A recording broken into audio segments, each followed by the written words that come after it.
बिस्मिल्लाहिर्रहमानिर्रहीम। अस्सलाम वालेकुम। मैं हूं आपका मेज़बान मोहम्मद अवैस मिस्री और आप देख रहे हैं वर्ल्ड अमेजिंग फैक्ट्स। तुर्क और अरब एक दूसरे के खून के प्यासे क्यों हैं और उनका माजी क्यों खून आलूद है?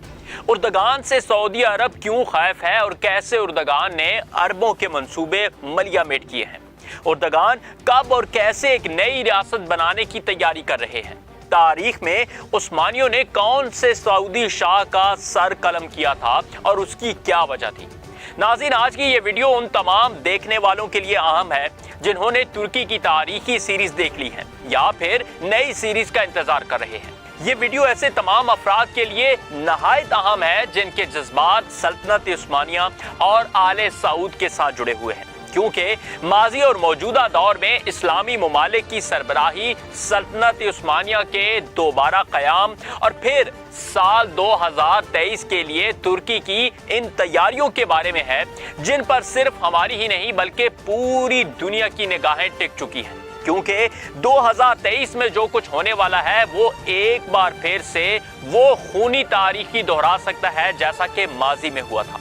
और अगर आप इस्लामी दुनिया के दो बड़े ममालिक की तारीख के बारे में ज्यादा गहराई से नहीं जानते तो आपको बता दें कि तुर्की के शहर इस्तांबुल के जिस म्यूजियम आया सोफिया को हाल ही में मुल्क के सदर ने मस्जिद में तब्दील कर दिया था, उसके ऐन सामने सन 1818 में सऊदी अरब के शाह अब्दुल्ला बिन सऊद का सर कल्ब कर दिया गया था।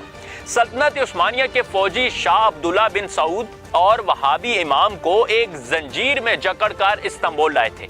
जब अब्दुल्ला का सर कलम किया जा रहा था तो एक बड़ा हजूम आया सोफिया के बाहर जश्न भी मना रहा था। आया सोफिया के बाहर शाह अब्दुल्ला की सर बरीदा लाश को 3 दिन तक रखा गया था। इस दौरान सल्तनत उस्मानिया के फौजियों ने उस वक्त के सऊदी दारुल हुकूमत देरिया और रियाज के मुज़ाफ़ात में हमला भी किया था। सऊदी अरब तुर्की के साथ अपनी ये हौलनाक तारीख को शायद ही भूलेगा, क्योंकि जब भी सऊदी अरब अपनी तारीख पर निगाह डालता है तो उससे सल्तनत उस्मानिया का दौर सबसे पहले याद आता है। एक खास तबके के हिमायती मौरखीन बताते हैं कि उस्मानी हमेशा सऊदियों को एक बदतमीज कबीला समझते थे, अगरचे सऊदी अरब में मक्का और मदीना है और ये दोनों उस्मानियों के मातहत भी रहे।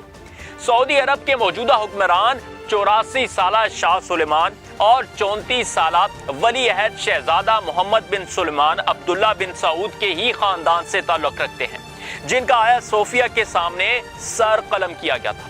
तारीख हमें यह भी बताती है कि 1932 से पहले 2 मरतबा सऊदी अरब को एक मुल्क बनाने की कोशिश की गई थी, लेकिन दोनों मरतबा ही सल्तनत उस्मानिया ने उसे नाकाम बना दिया।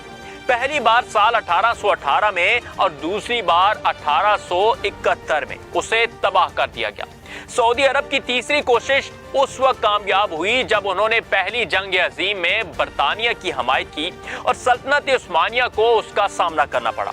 अब एक बार फिर तुर्क सदर उर्दगान सल्तनत उस्मानिया के माजी को जिंदा करने की कोशिश कर रहे हैं, जिसकी ताज़ा मिसाल आया सोफिया है।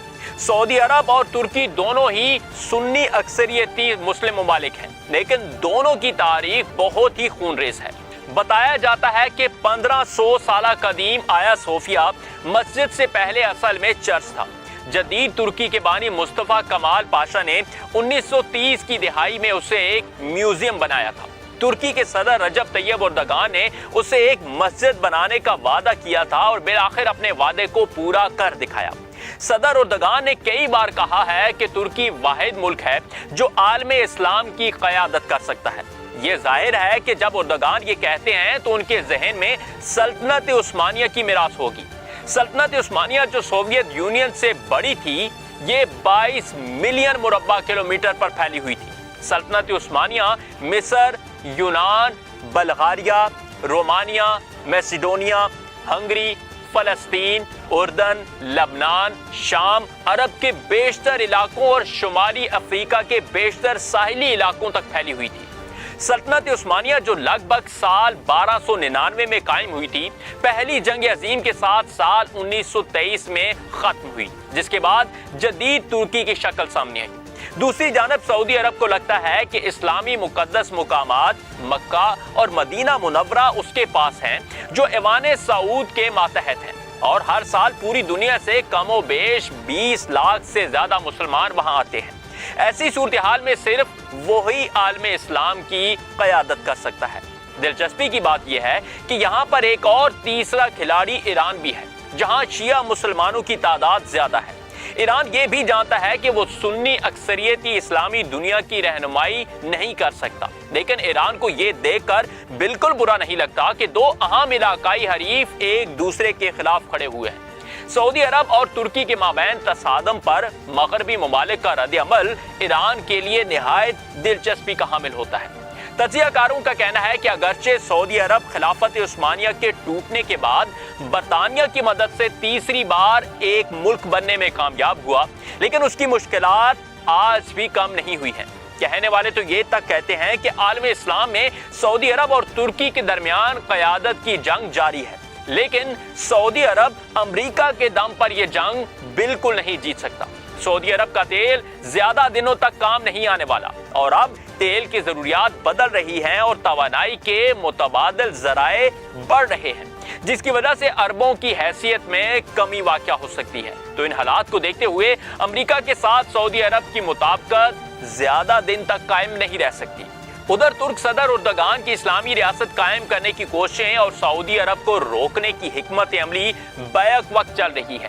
اردگان نے متعدد بار سعودی عرب کو روکنے کی کوشش کی۔ انہوں نے سعودیوں کے خلاف قطر کی حفاظت کے لیے اپنی فوجیں بھیجی، صومالیہ سے سعودی اتحادیوں کو بھگایا اور بحر احمر میں ایک فوجی اڈا بنانے کے لیے ایک جزیرے کو لیز پر لینے کا معاہدہ بھی کر لیا۔ اسی کے ساتھ ہی اردگان فلسطین اور روہنگیا مسلمانوں کے بارے میں بھی آواز بلند کرتے ہیں۔ امریکہ کے ایک سکالر نے دی نیو سلطان کے نام سے اردگان کی زندگی پر ایک کتاب بھی لکھ ڈالی ہے، جس کا مطلب یہ ہے کہ مغرب بھی اردگان کے سلطان بننے کے خواب سے خوب واقف ہے۔ اس کتاب میں انہوں نے لکھا کہ ترک صدر کی خارجہ امور کی حکمت عملی کا ہدف یہ ہے کہ وہ مسلمان ہونے کے احساس تخافر کو واپس لائیں۔ وہ سلطنت عثمانیہ کی ایک جدید شکل لانا چاہتے ہیں تاکہ ترکی اسلامی عظمت کا قائد بن سکے۔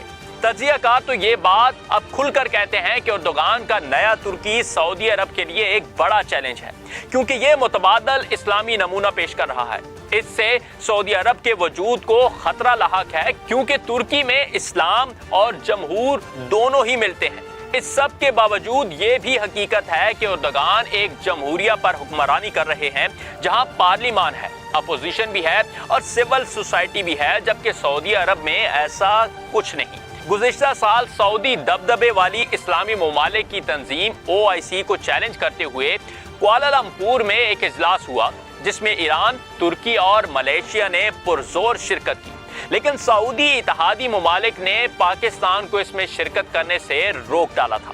اردگان چاہتے ہیں کہ وہ سعودی دبدبے کو چیلنج کر کے اپنا سکہ جمائیں۔ انہیں لگتا ہے کہ OIC اسلامی ممالک کی آواز نہیں بلکہ سعودی ثوابدیدی کو پورا کرنے کا ذریعہ ہے۔ اردگان OIC کے متوازی ایک تنظیم بنانے کی کوشش کر رہے ہیں، جس میں ان کی کامیابی زیادہ دور نظر نہیں آتی۔ اور ناظرین، یہ تمام عوامل اس بات کا واضح ثبوت ہیں کہ اردگان وقت آنے پر نئی ریاست قائم کرنے کی تیاری پکڑ چکے ہیں اور ایک بار پھر سے مسلم ممالک کی سربراہی حاصل کرنا چاہتے ہیں۔ لیکن ایسے تمام محرکات کو دیکھتے ہوئے آپ بھی ہمیں اپنی رائے دیجیے گا کہ موجودہ حالات میں عالم اسلام کی قیادت کون سے ملک کے پاس ہونی چاہیے، ترکی کے پاس یا پھر سعودی عرب کے پاس؟ اس اہم معاملے پر اپنی رائے ضرور دیجیے گا، اور اسی کے ساتھ ویڈیو کو ایک لائک دینا، سوشون ایپ ڈاؤن لوڈ کرنا بالکل مت بھولیے گا۔ پھر سے حاضر ہوں گے، تب تک کے لیے اجازت دیجیے، اللہ حافظ۔ یہ ویڈیو سوشون کے تعاون سے پیش کی گئی ہے۔ سوشون پاکستان کا national social media network ہے۔ اپنا اکاؤنٹ بنانے کے لیے soshon.com پر جائیں یا گوگل پلے اسٹور اور ایپل ایپ اسٹور سے سوشون ایپ ڈاؤن لوڈ کریں اور پاکستان کا اپنا سوشل میڈیا استعمال کریں۔